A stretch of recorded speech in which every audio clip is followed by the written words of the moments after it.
So my topic is generally meditation and mindfulness, but kind of not in the sense that you get a lot of times. Like I know in college we hear a lot about mindfulness and on the internet, and it's like, oh, you should set aside this amount of time per day to clear your mind because it's really good for you. And that's not really my experience with it. Um, I guess I didn't even really know that meditation was an option for people until I got to college. Kind of before then, the only exposure I had had with it was through movies where you see a Buddhist monk just go up into the mountains or something and just clear his mind and remove himself from the world. And then once I got to college, I kind of heard about individual people who actually practiced meditation just as a way to relieve anxiety or whatever people's reason may be. And on the surface level, it was very appealing for me. So I thought I'd give it a try. And one day I woke up feeling really good, didn't really have anything to do. And so I thought I'd give meditation a try, armed with the knowledge that it was just generally clearing your mind. I didn't really know that much about it, but I kind of had gathered that that was approximately what you were supposed to do. So I locked myself in my room and put on some background music and thought that I'd just give it a go. And for an hour or two, I just tried to clear my mind and just let the thoughts fade away, which is a really frustrating thing at first because it's just there's so much stuff to think about. But the thing that made it successful that first time for me was every time that I started to think about something and wasn't able to clear my mind, I just kind of accepted it. I was I'm sure that even Buddhist monks who spend their entire lives pursuing this mind clarity still think of stuff because it's almost impossible to completely clear your mind. So you just kind of have to accept it and then keep trying. And so I tried this for about an hour or two and then felt really great and decided that I was done. And so I was all right, I meditated. And I was that was pretty cool. I feel pretty good. And then I was all right, I'm gonna go get something to eat. And so when I left my building, I opened up the door, and the wind, the breeze through the door basically knocked me back. And when I looked out the door, I just saw everything. I'd never seen it before. Kind of you always see stuff, but you never really notice everything. And I felt the wind just against my skin and saw the railing and the steps and this tree that was in front of my building and all of the leaves on the tree. And I saw how the wind blew them. And it was the coolest thing I've ever seen, probably to date, was just the wind blowing these leaves. And I couldn't believe that this entire year, every single day, multiple times a day, I'd walked out the door and I'd never actually noticed the tree. I'd always just seen it and walked past and never seen the way that the leaves blow. And that was crazy for me that I'd never seen that before, and right now it brought me so much happiness just to see the way everything was. And so that kind of sold me on meditation. I was wow, this is an incredible thing. But despite that, I didn't set aside time to meditate. It was the most amazing experience of my life, but I still didn't set aside the time they say you're supposed to set aside time. And I knew the feeling was valuable, but it just difficult for me, I guess, to just set aside time to do something every day. And I always had tentative plans to set aside time, but I just never did. And throughout the next couple of years, I guess, I kind of did meditate from time to time, just kind of whenever I felt like it. And kind of took the mind state I had when I walked out the door of noticing to when I was walking place to place, because that was when I had the most time and when things were free for me to try to clear my mind or notice things. I was walking place to place and just noticing all of the trees and the amazing way that the birds fly and the lamppost and things like that. And one of the times, for example, I was walking down the loop and I looked at this lamppost on the loop and was just wow, that's pretty incredible, lamppost, which isn't something that you usually think about a lamppost, but I was wow, that's pretty amazing. I wonder how much work it took to put that up, and I wonder how long it's been there. I wonder if it's the lamppost has seen the demographics of the loop change and the changing landscapes of the loop and different businesses come in and out. I wonder if somebody's leaned up against the lamppost in their worst time of their lives for support so that they don't collapse. Or I wonder if somebody's like found love and kissed their love for the first time in front of that lamppost. I just wanted to see what like the lamppost had seen, which is kind of weird, but it kind of like let me know that I could really appreciate all of these things that were out there, and it was kind of like this state of mind that led me to do things like that and to like eat an orange and wonder all the hands it passed through, where it came from, and just like simple things. And so this mindfulness, like kind of the reason I continued to do it was, first of all, it brought me like great joy. Like a lot of times I do it now when I'm walking to class. And so you might see me walking to campus, listening to music, just looking around, like looking everywhere, just with like a big stupid smile on my face. And I feel like a lot of people kind of look at me and are like, I wonder if that kid's on drugs, like he's acting kind of weird right now. But it actually just makes me happy. I can't help but smile when I'm like thinking about these things and noticing everything. And I think the second reason I continued to do it was a feeling of connection.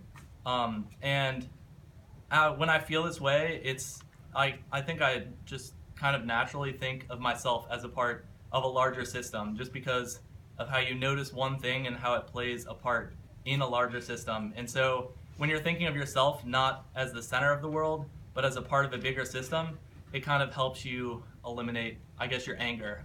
So like for example, if you're like in a crowd and somebody pushes you, like when you're like at a concert or anything like that, like it happens a lot. If you think of yourself as like the center of that system and you get pushed, it feels like a direct attack, like somebody pushed you, and you get mad. Like I get mad if somebody pushes me. It's like upsetting. But if you think of yourself as a part of a larger system, you realize that in that situation, most likely that person got pushed into you and then pushed when there's a lot of people packed together.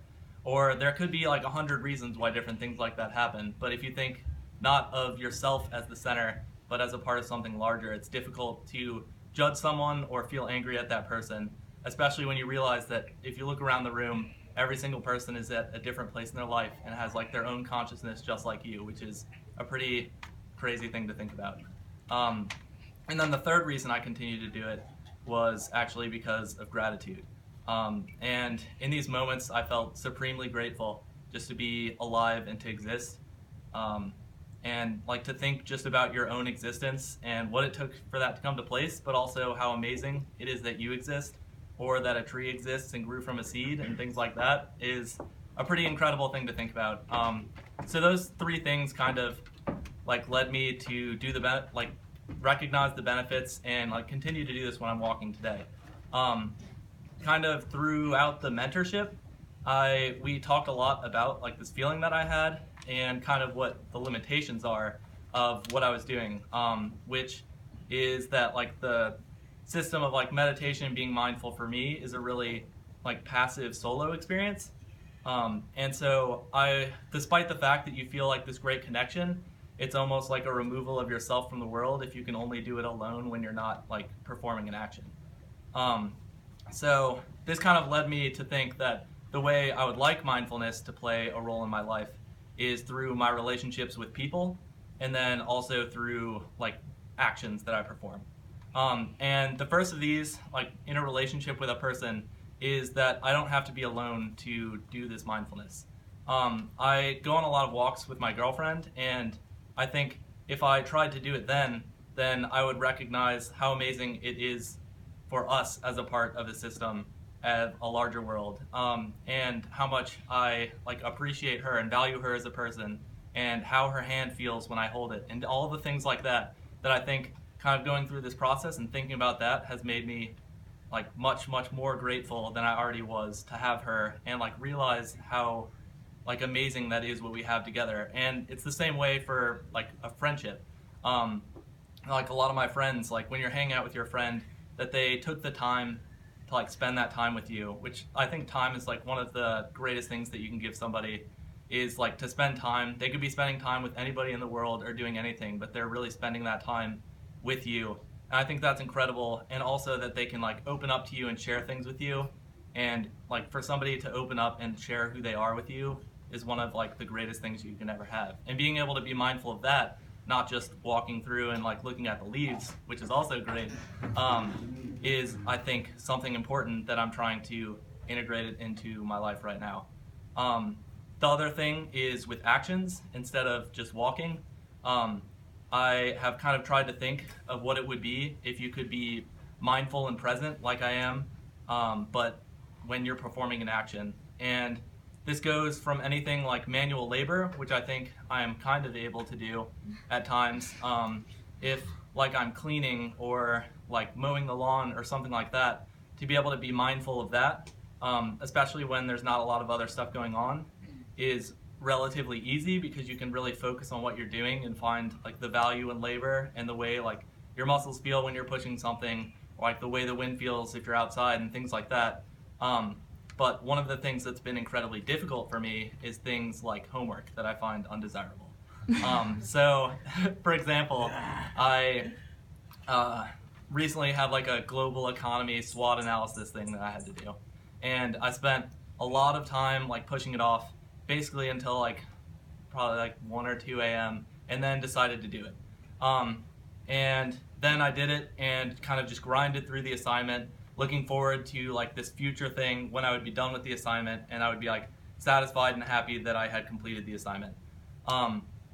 And I think like, well actually let me backtrack a little bit. One of the things that I think about actions is like if I was to be truly mindful of actions, it would appear kind of like a flow state. And a flow state is basically something where somebody like an artist drawing or an athlete performing in a game where they like are really in the zone is what you hear a lot, or somebody who's painting or even playing video games, or if you're really into accounting where you get I don't know if I could get a flow state accounting, but I'm sure some people could. And it's where you like really lose track of yourself because you're so engaged and you lose track of time and you're like really in the zone. And so this is what I want out of even a homework assignment. And I think the primary reason for this is I feel like I'm wasting my time if I'm doing an undesirable activity. And I'm wasting my time in the sense that I procrastinate to get to that activity, but also the actual time that I'm spending on the activity is a waste of time. So if I spend 2 hours on an assignment and the sole goal of the assignment is to get it done, then I think that that's wasted time. Because a lot of times I'm not learning very much because I'm just trying to complete it without truly like engaging and learning about the material, and I'm just pushing off happiness to a future date. So if I could get a flow state in an activity like that and be mindful of what I'm doing and appreciate some interesting things that I did like read about during that assignment instead of just viewing it as a negative thing, then I wouldn't be wasting my time but engaging and still like learning about some interesting things that I learned about Brazil when I was doing my assignment, for example, instead of just trying to grind through to get to the future point.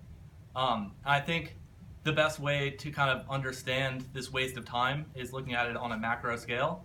And so, like for me in high school, I spent like basically my entire high school career in the mind state that I wanted to get into a good college. And so the entire high school, that was like my focus, was to get into a good college and to like grind out these 4 years, because in college I would be happy, I would be satisfied, I'd have like made it. And so a lot of that time was just wasted because I'm just trying to get through that period to get to the next period, and then like that period's gonna be great, but like right now sucks. And like right now is terrible, but like that period I'm sure is gonna be great, then I'm gonna be happy. And then I got into college.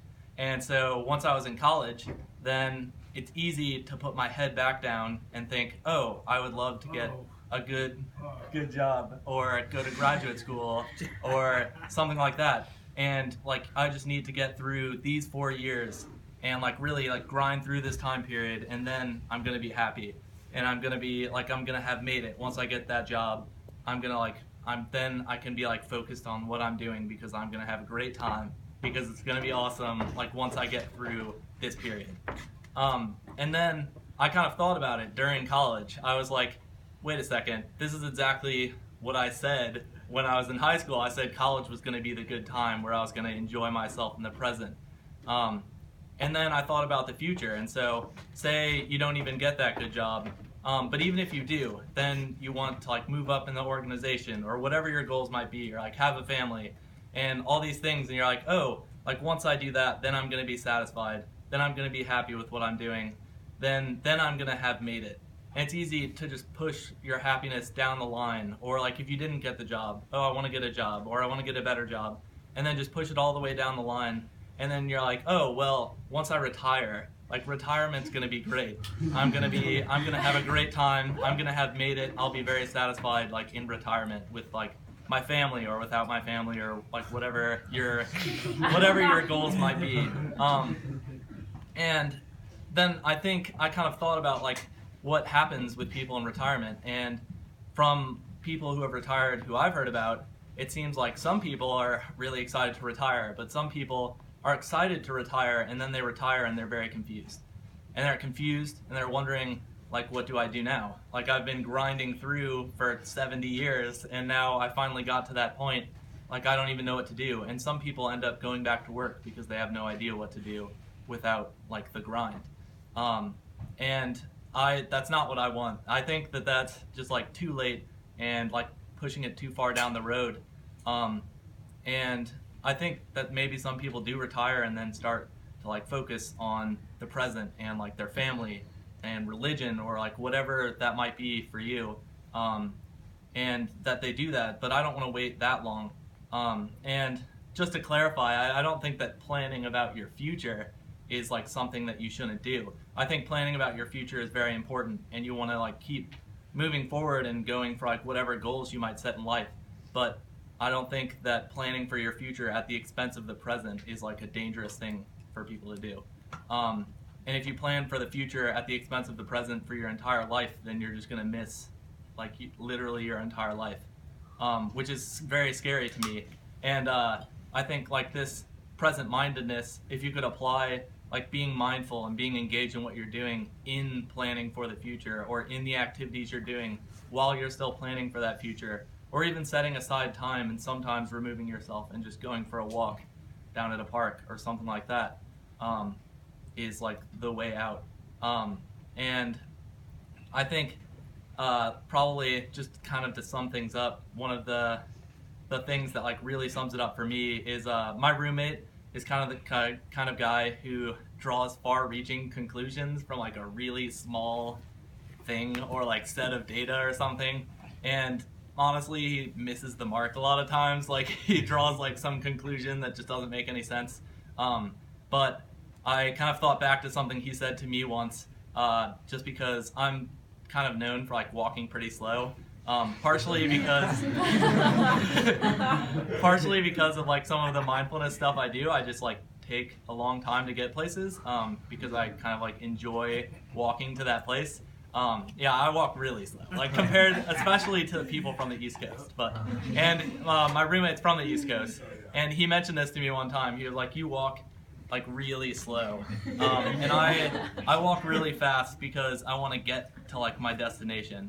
He's like, I don't care what happens, I'm just gonna get to the destination in like the most efficient, fastest way I can. That's just like how we walk. He's like, but you like seem like the walk is as important to you as actually getting to where you're going. And so he kind of said that the journey is as important as the destination, and that's something he wanted from himself, was to make it more about the journey and less about the destination. And I think the destination is still important, but I think that the journey is as important as the destination, and kind of staying like presently focused on your journey as you get to that destination is something that I am to do in my life. And yeah, that's pretty much it. Thanks.